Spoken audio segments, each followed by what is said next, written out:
Programang ito ay rated SPG. Striktong patnubay at gabay ng magulang ang kailangan. Maaaring may masiselang tema, lengguwahe, karahasan, sexual, horror o droga na hindi angkop sa mga bata.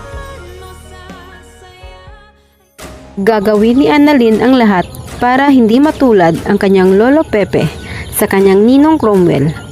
Ngunit nandyan si Doc Carlos na pipigil sa kanyang nais na makapiling ang matanda. Magagawa kaya ni Annalyn ang kanyang nais sa kanyang lolo, gayong ang gusto naman ni Doc Carlos ay tuluyang matahimik ito para sa ikakabuti ng kanilang sikreto. Gusto ni Annalyn na isa siya sa mag-oopera sa kanyang lolo para siguraduhing mabubuhay pa ito. Samantalang si Doc Carlos naman ay kinakabahan dahil oras na magising ang matanda ay paniguradong malalantad na ang kanyang tunay na pagkatao.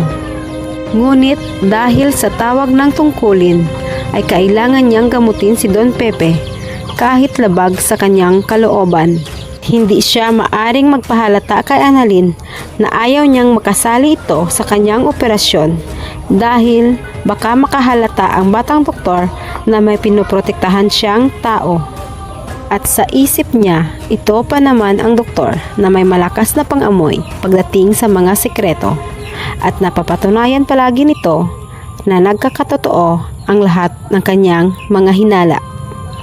Samantala, labis-labis na ang kaba ni Moira at Zoe nang tumawag si Robert at ipaalam na nakita na si Don Pepe at buhay ito at kasalukuyang ginagamot ni Annalyn sa Estridge.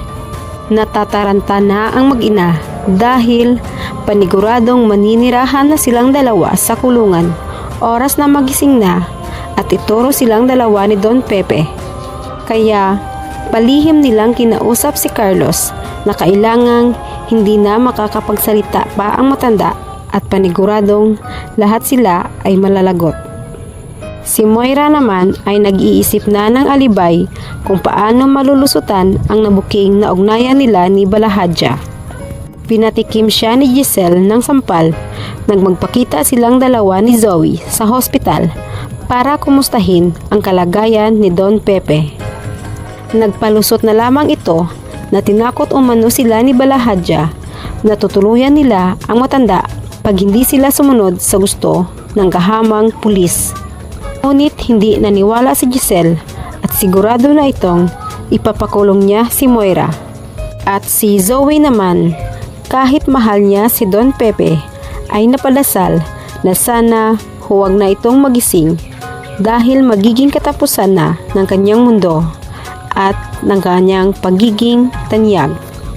Sa kabilang banda, napansin ni Lynette na parang iba ang pakikitungo ni Carlos kay Zoe mula nang tumawag ang babae sa kanyang asawa.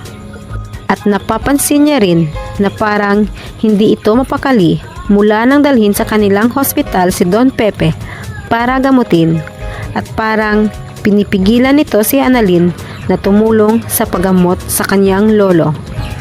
Kaya labis na ang pagtataka ni Lynette sa kanyang asawa at nagdududa na siya na parang maitinatago sa kanya si Carlos. Maililigtas pa kaya ni Annalyn ang kanyang lolo mula sa bingit ng kamatayan? At babagsak na kaya sa kulungan sina Moira at Zoe? Sabay-sabay lamang nating aabangan dito lamang sa Abot Kamay na Pangarap.